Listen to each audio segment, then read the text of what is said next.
was I looking for again?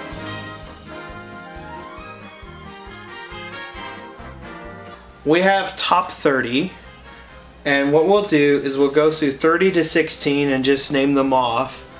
And then once we get to 15 and 1, we'll discuss them a bit more and talk about why the film resonated with us as much as it did. This list is like kind of impossible for both. Yeah, it's like it's really hard for me to do like a top 30 because if I did a top 50, I could easily do that. I already have it right here on my list. Yeah, and I'm not one for ranking films either, so it's sort of like it's interchangeable. And there's a lot we haven't seen yet. There's, I guess, yeah, we haven't seen. Well, Wildlife, Climax. Yeah. Dragged Across Concrete. If Beale Street Could Talk. Twisted Pair. Exactly. Yes. Neil Breen. Our Lord and Savior. Space Jesus. Who am I? What am I? First Man. The new Spider-Man, Spider-Man to the Spider-Verse. The Ballad of Buster Scruggs. They'll Love Me When I'm Dead. Let the Corpses Tan. My 28 is Overlord. Revenge. The Sisters Brothers. A Star Is Born. Beautiful Boy. Sorry to Bother You. This one's gonna be weird. This, like I said, this one kind of shifts around. I gave some respect to John Krasinski. I put A Quiet Place. Nice. Lean on Pete. Widows. The Clove Hitch Killer.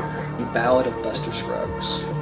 Leave No Trace. Is The Haunting on Hill House, which is technically a TV series, but I think we're both counting it as a movie. Spoiler alert, that's higher for me. Oh. Madeline's Madeline. Hostiles. Overlord. There you go. Overlord. Black Klansman. The House That Jack Built. Spoiler alert, that one's a little bit higher for me. Isle of Dogs. Bad Times at El Royale. The Old Man and the Gun. Winter Brothers. Won't You Be My Neighbor. The Other Side of the Wind. Mission Impossible Fallout. Now for 15 and above. Here we go. Now for 15 and above, we're going to actually go into the movies a little more because these are the top best films for us. Because, you know, I'm not going to go for top 10. I'm going to go for top 15 because I go above and beyond above these suckers. So that's what we're going to do. Heck yeah.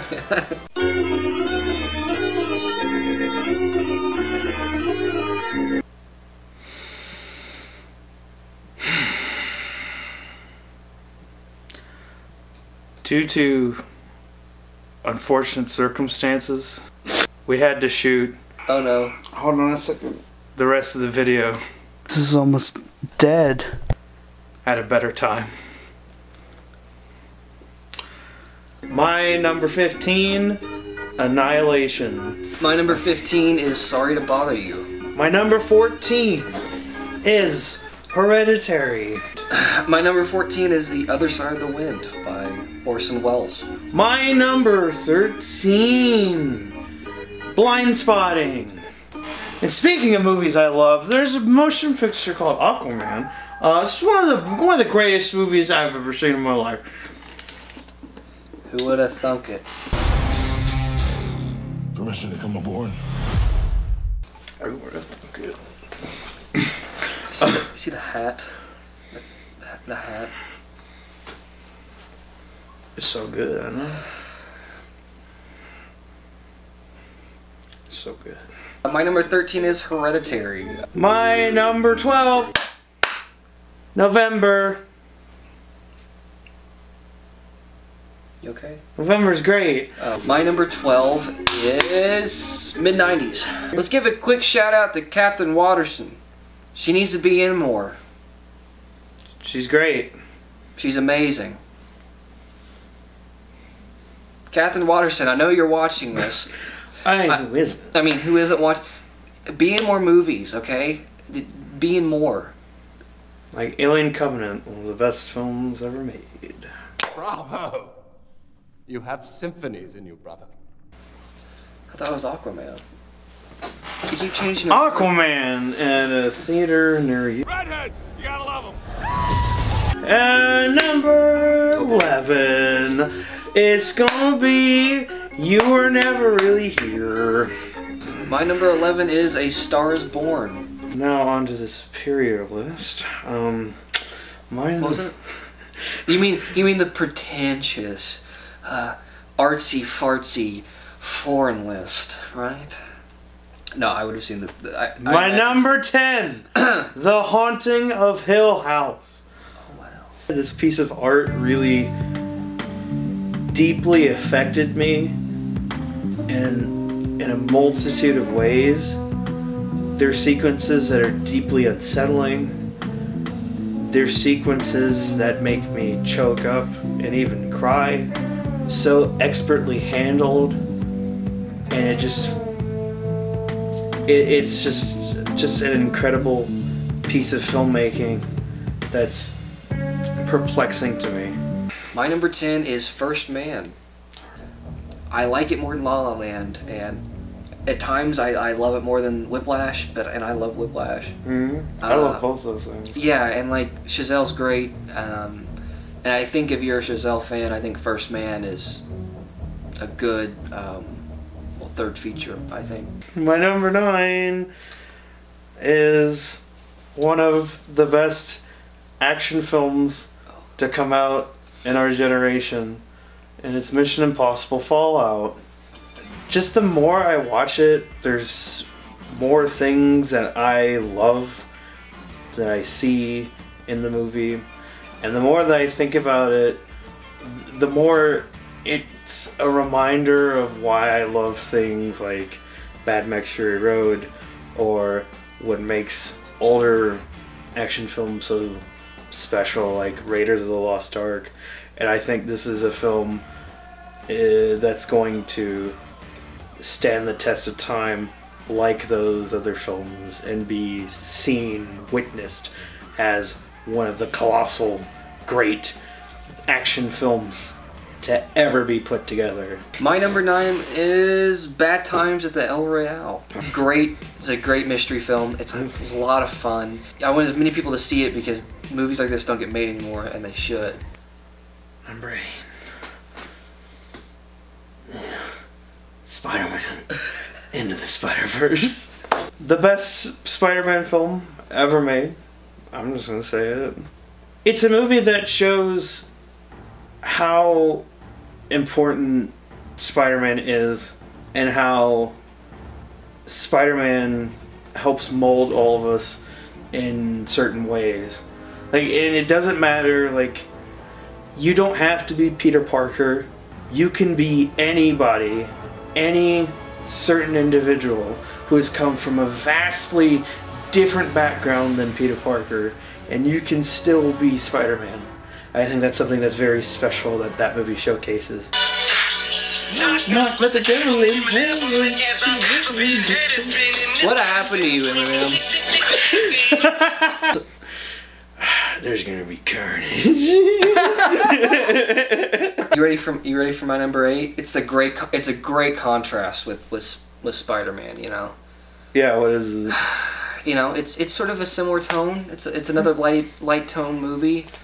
It's probably one of the funniest movies of the year. The House That Jack Built by Lars von Trier. It's hilarious. It's goofy, and at times horribly violent. Number 7. Oh wait, I think ours is similar. I think we have the same one. Do we? Roma! This movie's stellar and is emotional. Yeah. There was a point where both of us just started crying from a particular scene, and then we didn't stop crying for the rest of the movie. Yeah, it really got to me at one point, and it's just like a waterfall just on my face. It's a very personal and close to home story, and it feels like it's a story and situation that seems like it could be small, but Alfonso Cuarón executes it like if he were putting together Children of Men or Gravity again. It feels so much bigger and larger than life. And there's this big outside world sort of creeping in. And yeah, sort of like subtly affecting this family. 6. Yeah, Silly Dickens is Double Lovers. About a woman that enters into a relationship with a therapist, and she ends up finding out that he has a twin brother. There's like Cronenberg body horror going on in it. There's the movie feels and escalates and twists around like an early De Palma movie or like a Hitchcockian thriller. One of the most like gorgeously shot and put together psychosexual mind trip thrillers I've seen in a while. My number 6 is You Were Never Really Here. Emotional, abstract movie. It's really just visual poetry, and you're discovering this character through images without dialogue because you don't need it. And you're getting these shots where he's thinking or walking, and you're seeing him almost do things, and then he takes back, and he doesn't do it. And I think that's a bigger statement on a character and more interpretive than explicitly saying, oh, I'm going to do this, and I'm not going to do this. And that's one of the biggest things I think you can take away from this movie is there's a ton of interpretations, and it's made to be so. And whatever interpretation you want to take, I think, you know, it's almost fair game. We're at top 5 now. It's getting deadly serious now, folks. Just get your Aquaman buckets, get your popcorn, get your Aquaman cups ready. It's gonna get real. My man.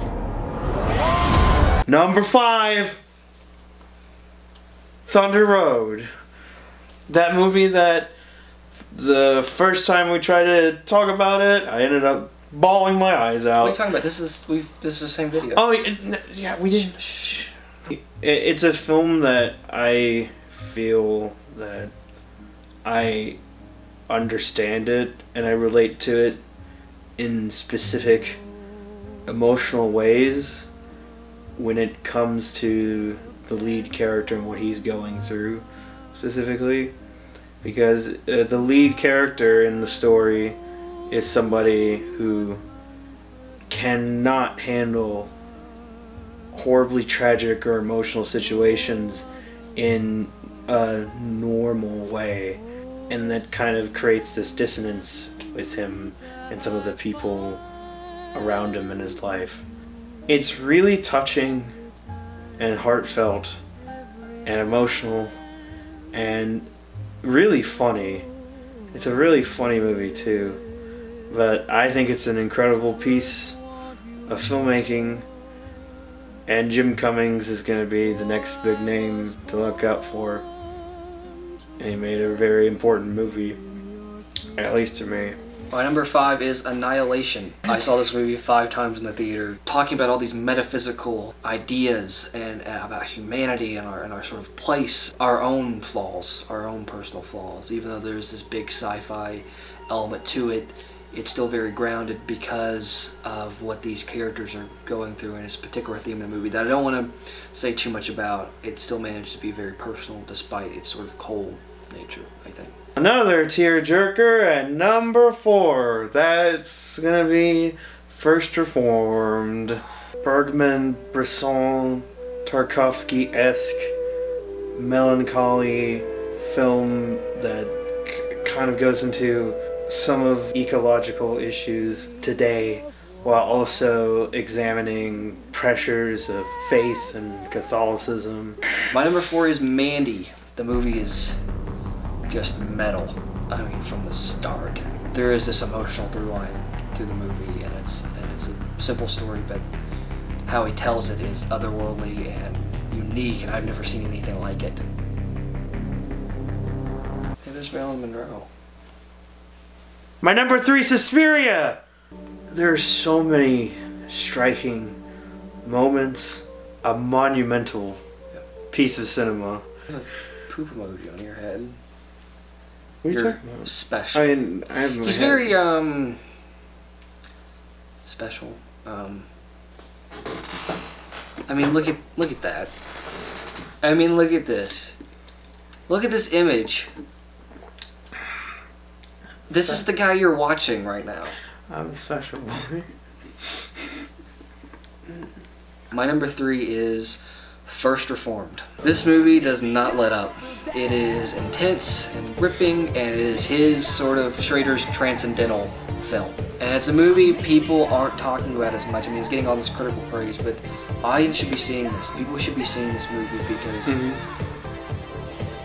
it's also sort of educational in a way, and I think it's sort of we talk about like film sort of instilling empathy. I think this is one of those movies that definitely will instill you with that. Number 2 for me is Mandy. Best theater experience of the year. It exists within its own cosmos. It flourishes within its own environment. It feels it's ethereal, otherworldly. The movie is kind of structured as like a 70s grindhouse picture. It's a beautiful movie, and I adore every second, and I'll never forget the first time I witnessed Mandy. My number 2, and this is so hard, this is so difficult. My number 2 is Suspiria. Grand, it's epic, it's haunting, it's disturbing. There was never a dull moment for me, just sort of in awe the entire time. Well, our number 1... it's the same, isn't it? It's the same. So, okay. The favorite? More like our favorite film of the year. Yeah. It's a devious tidal wave. And it's deep. You can do a deep dive in this film and never come out. It's striking. It's really entertaining and really funny. Yeah, and I think it's even his funniest movie. Yeah. He's talking about these themes that are very grand and big and important, and while there is some personal stuff too, obviously, but compared to his other films, this sort of steps outside of that and opens up these larger questions, I think. Performance-wise, these 3 players better get some nominations. And Rachel Weisz, Emma Stone, and especially Olivia Colman. Some wins. Who is just breathtaking and miraculous. I don't think there's one like inadequate shot in the entire movie. And I don't think, and I could be mistaken, because this is kind of a big statement. I don't know if there's any steady cam, or at least not much of it. There's a lot of shots that are on wheels, a lot of just always pulling back and pushing in, going around corners. It's kind of like his Barry Lyndon. Yeah. Also, if you love bunnies and ducks, you'll love this movie. Yeah. So that's the video. Go watch Aquaman. Bye. No, the favorite. Go watch the favorite. No, Aquaman. Bye.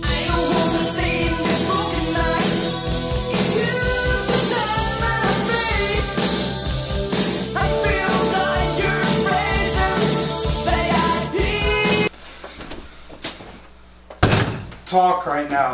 Talk? Talk! What's up?